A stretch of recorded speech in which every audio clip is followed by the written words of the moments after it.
Hola, ¿qué tal? Gracias por la invitación a entrenarme, gracias a todo el equipo por este espacio para poder difundir información. Soy el doctor Joaquín Pozos Ávila, soy médico nefrólogo. La nefrología es la especialidad de la medicina que se encarga del binomio salud renal y enfermedades del riñón, así como las terapias de soporte renal como diálisis peritoneal, hemodiálisis y actualmente trasplante renal. Bueno, pues es importante saber cuáles son las funciones de los riñones, cuáles son los factores de riesgo que podrían poner al individuo en un estado de vulnerabilidad y que haya un deterioro de la función renal. Para esto tenemos que explicar que tenemos dos riñones, los seres humanos tenemos dos riñones, uno del lado derecho y uno del lado izquierdo. Anatómicamente se encuentran en el retroperitoneo. El retroperitoneo es la parte del abdomen posterior. Ahí se encuentran ubicados los riñones de manera general. Tienen unas medidas de diámetro longitudinal de unos 11 centímetros. Algunos textos comentan que puede ser de 9 centímetros o pueden aumentar hasta 13. El diámetro transverso va a ser alrededor de 4.5 a 6 centímetros. Por supuesto que todo depende del género, depende del grupo etario y depende de la raza, ¿no? Tengo pacientes que miden a lo mejor 1 metro con 40 centímetros, son personas, son mujeres, 40 años, yo que mido 1,87, pues no vamos a tener la misma medida de los riñones. Cuando hay una discrepancia en el diámetro longitudinal mayor a 1.5, se dice que hay una alteración y que hay que investigar. Ahora, es muy importante que identifiquemos cuáles son las funciones de los riñones. Si yo les digo a ustedes que los riñones fueron creados o están ahí solo para producir orina, es como si les dijera que un carro sirve para echar humo. Digo, un carro por supuesto que va a producir humo, sin embargo no es su función principal, no es como algo de los procesos en los que se va a ver involucrado. Los riñones tienen la función de regular la presión arterial, tienen la función, por supuesto, de eliminar desechos del cuerpo, tienen la función del control del líquido del cuerpo, del volumen, para no desmatizarnos a través de la orina. La presión arterial importante, ya me parece que la hemos mencionado. También tiene la función de regular el estado ácido-base para tener esta homeostasis entre la acidez y la parte alcalina de nuestro cuerpo. También tiene la función o tiene que ver con la cuestión de mantener los niveles de hemoglobina normales. Esto es a través de la producción de la eritropoyetina, que es una hormona que va a ser sintetizada a nivel renal, a nivel de su parénquima. También los riñones cuentan con la función del metabolismo mineral óseo. Esto es muy importante porque podemos entender cómo a medida que el riñón se va lastimando, los pacientes pues van teniendo este aspecto senil, van teniendo fracturas, los pacientes van teniendo una disminución de su altura, ¿no? Entonces, todas esas son las funciones de los riñones, ¿no? Y que solo nos quedemos con la idea de que un riñón sirve para producir orina, eso no es adecuado, porque entonces no vamos a prestar atención a las otras funciones que el riñón ya no va a hacer en un momento de deterioro. Ahora, tenemos dos contextos importantes. Uno es el de lesión renal aguda. ¿Qué es lesión renal aguda? La lesión renal aguda es un deterioro, es un cese abrupto de la función renal que nosotros los nefrólogos lo podemos determinar por los niveles de creatinina sérica y lo determinamos por los niveles de uresis. La creatinina sérica es un producto orgánico, es un compuesto que es consecuencia del metabolismo de la creatina, que es el nutriente que requieren nuestros músculos. Este metabolismo, al final, ya que se utilizó, ya que se tomó lo que se requería, produce la creatina y va a ser eliminado a través del riñón. Entonces, en el contexto de una lesión renal aguda, estos niveles de creatinina van a encontrarse elevados, ¿no? Hay muchos factores que pueden precipitar a una lesión renal aguda, en un momento lo vamos a mencionar. Aquí lo importante es dejar en claro que cada uno de nosotros tiene una reserva funcional renal, es decir, cada uno tiene la capacidad a nivel renal de poder responder ante un daño instaurado. Cada uno de nosotros no conocemos cuál es nuestra reserva funcional renal, pero lo que sí podemos identificar es cuántos factores de riesgo yo he tenido para lastimar a mi riñón. Por ejemplo, con este fin de semana que se suscitó lo de fútbol, alguien que por ahí se fue de borrachera, alguien que por ahí no se hidrató, alguien que se fue a la playa, se asoleó y demás, tiene episodios de deshidratación. Estos episodios de deshidratación por calor, por estrés de calor, por una uresis aumentada por las bebidas alcohólicas, pues favorece que los pacientes se deshidraten. Este riñón, cuando es sano, tiene la capacidad de poder frenar este daño que hay y mantiene la función, ¿de acuerdo? No se deteriora. Esto se conoce como reserva funcional renal. Y si hay episodios repetidos de un daño renal por deshidratación, por sangrado, porque estamos ingiriendo diversos medicamentos que dañan el riñón, pues poco a poco se va a ir perdiendo esta función y es ahí donde uno empieza a tener problemas. El otro punto importante a mencionar es la enfermedad renal crónica. La enfermedad renal crónica actualmente se va a definir como un deterioro persistente y crónico de la función renal, catalogado por una tasa de filtrado glomerular menor a 60 mililitros minuto y por un tiempo mayor a 3 meses. Además, es importante decir que se pueden encontrar alteraciones a nivel del sedimento urinario, que es una parte de la orina que nosotros analizamos a través de una centrifugación y de un proceso.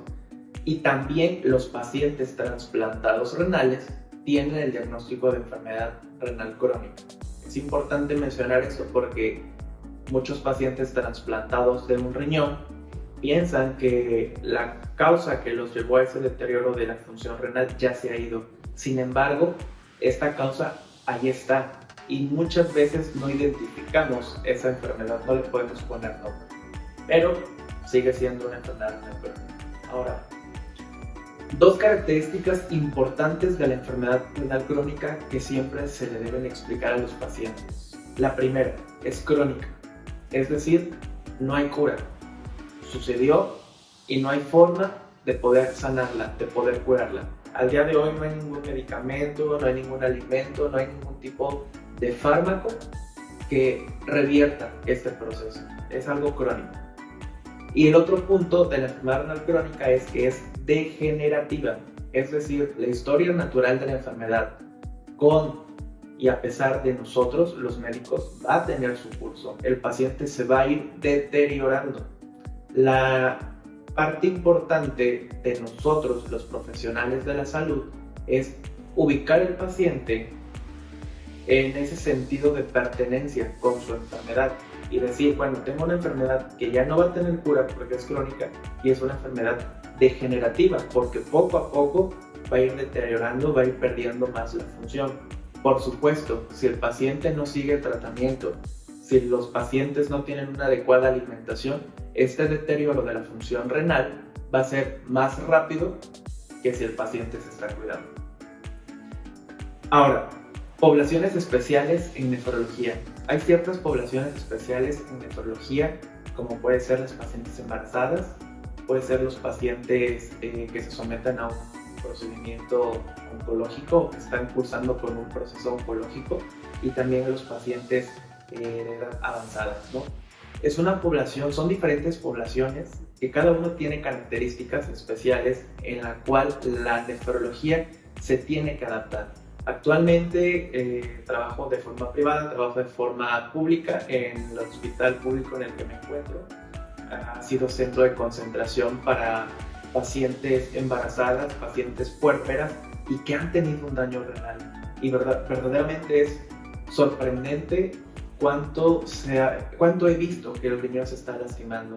Es importante mencionar que hay cambios fisiológicos durante el embarazo, ¿no? Para poder solventar las demandas que va a haber en este proceso fisiológico. De manera natural, este riñón va a regresar a su forma basal, pero algunas veces no va a ser así. Lo importante de esto es decirle a las pacientes que tienen algún daño renal existente que cuando deseen embarazarse, nosotros no somos quien para poder prohibirlo. Cuando una mujer tiene el deseo de gestación, lo va a hacer sí o sí. La importancia es darle una adecuada consejería y tratar de buscar el momento ideal para que pueda realizarse este embarazo. Por supuesto lo tiene que saber ginecología y obstetricia, por supuesto lo tiene que saber medicina interna, lo tiene que saber nefrología, y si hubiera alguna otra especialidad involucrada porque la enfermedad que padece la paciente, además de riñones a otro nivel, pues también tiene que involucrarse, ¿no? Y buscar el mejor momento para que pueda llevarse a cabo el embarazo, ya que ante un daño renal instaurado más un embarazo, el deterioro va a ser más rápido, incluso llegando a necesitar terapia de sustitución renal, como lo he visto en las últimas semanas. Con los pacientes oncológicos, los pacientes que están cursando algún proceso de cáncer o que están recibiendo alguna quimioterapia por estos tratamientos que existen, algunos de ellos pueden llegar a lastimar el riñón. Sin embargo, siempre se tiene que valorar riesgo-beneficio. Incluso yo, nefrólogo, que estoy aquí para cuidar el riñón, yo prefiero tener un paciente que tiene la posibilidad de curar, que tiene la posibilidad de vivir, sabiendo que el riñón se va a lastimar y que puede llegar a necesitar terapia de soporte renal. Y esto es muy importante que nuestros estudiantes, nuestros residentes, medicina general, otras especialidades, podamos entender esto. No tenemos que casarnos con la idea que todo lo que daña el riñón se debe de retirar. De manera general sí, pero si está en riesgo la vida, si aquí valoramos riesgo-beneficio en un contexto oncológico, por supuesto que se le tiene que continuar el tratamiento a los pacientes. Se pueden hacer diversas alternativas como esquemas de hidratación, esquemas de hiperhidratación. Se pueden utilizar otras alternativas como una disminución de la dosis total, se puede utilizar dosis fraccionadas. Depende de la experiencia del equipo y depende del tipo de tratamiento que se está llevando a cabo. Tercer población especial, nuestros pacientes seniles, nuestros pacientes mayores. Es importante decir que la terapia de sustitución renal, ya sea diálisis peritoneal o hemodiálisis, puede disminuir un poco la calidad de vida de los pacientes.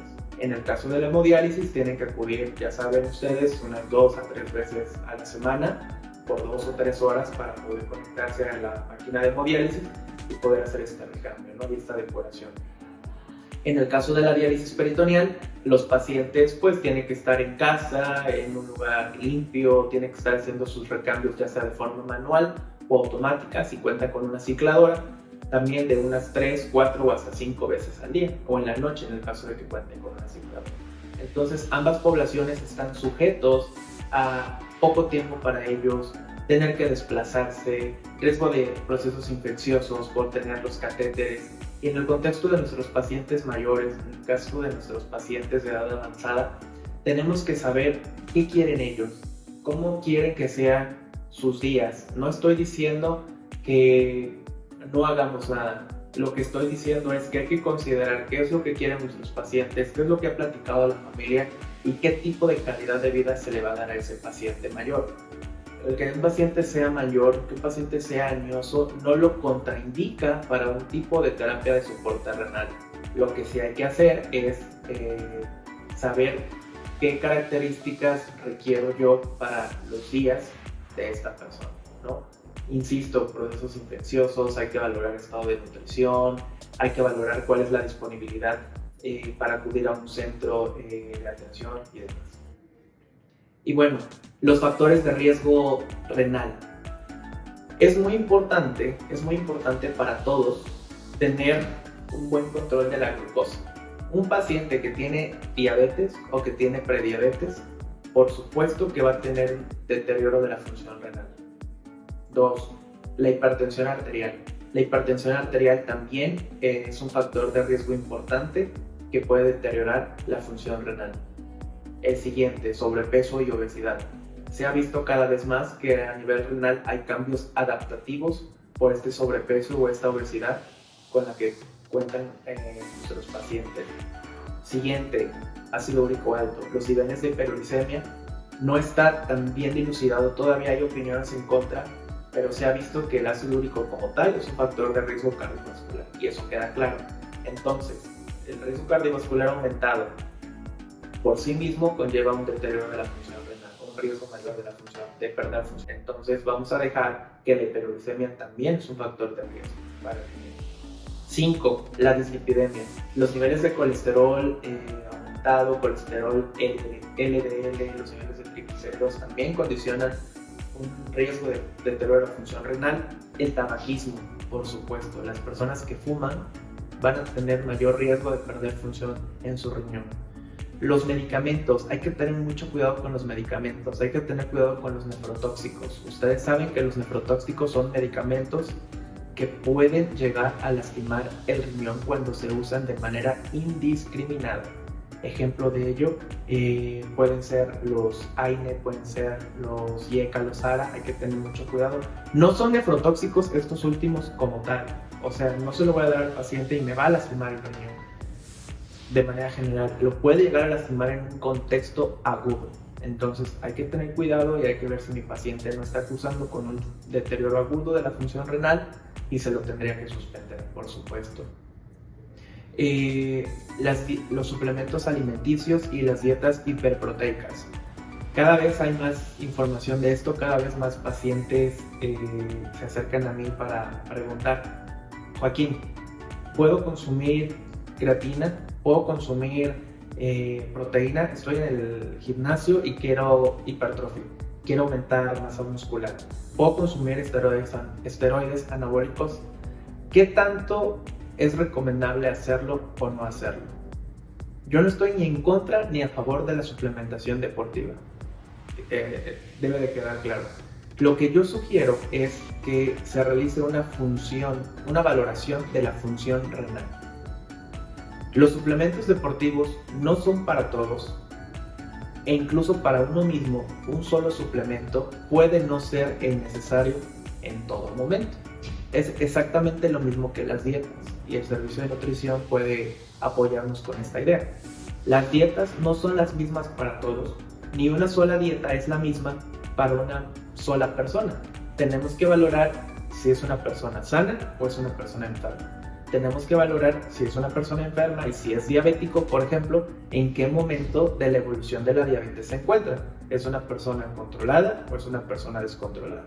Lo mismo sucede con la suplementación deportiva. Repito, no estoy a favor ni en contra. Lo que yo sugiero, lo que yo los invito es que realicen un laboratorio a nivel sérico. Hay que ver cómo está esa creatinina para poder estimar la función renal y realizar un examen general de orina para ver si no hay datos a nivel de microscopio, a nivel bioquímico que sugieran que se está lastimando el riñón. ¿Qué podría ser? Que haya pérdida de proteínas, ¿no? Entonces, si el riñón funciona bien, con apoyo de nutrición se podría intentar una suplementación deportiva y dietas hiperproteicas. Sin el apoyo de nutrición y sin haber visto la función renal, no sugiero la suplementación deportiva, porque puede ser contraproducente y puede ser dañino. Hay casos reportados, por fortuna hasta ahora han sido anecdóticos, no son series de casos, donde hay deterioro de la función renal por personas que se dedican al entrenamiento de mediano y de alto impacto, no llevan una vigilancia y deterioran la función renal de manera importante, incluso meritando una terapia de sustitución renal, ¿no? Una hemodiálisis. Entonces, las dietas hiperproteicas sí se pueden llevar a cabo siempre y cuando haya una valoración nutricional y una valoración de la función renal, ¿ok? Muchos amigos, muchos pacientes me dicen: Joaquín, quiero empezar la suplementación, tengo el equipo de nutrición, quiero que valores mi riñón, por supuesto. Y de verdad que es importante, porque en varios de estos casos que se empiezan a analizar, se identifica que hay pacientes que tienen una creatinina elevada, hay pacientes que se identifica que tienen proteinuria en orina, y pues ustedes saben que tener proteínas en orina mayor a 300 en 24 horas, pues eso ya conlleva un riesgo para deterioro de la función renal. Entonces es muy importante todos estos factores de riesgo, identificarlos, frenarlos, saber cuáles son modificables, cuáles no son modificables, poder estratificar el riesgo de nuestro paciente y darle la consejería que mejor podamos brindar. Gracias.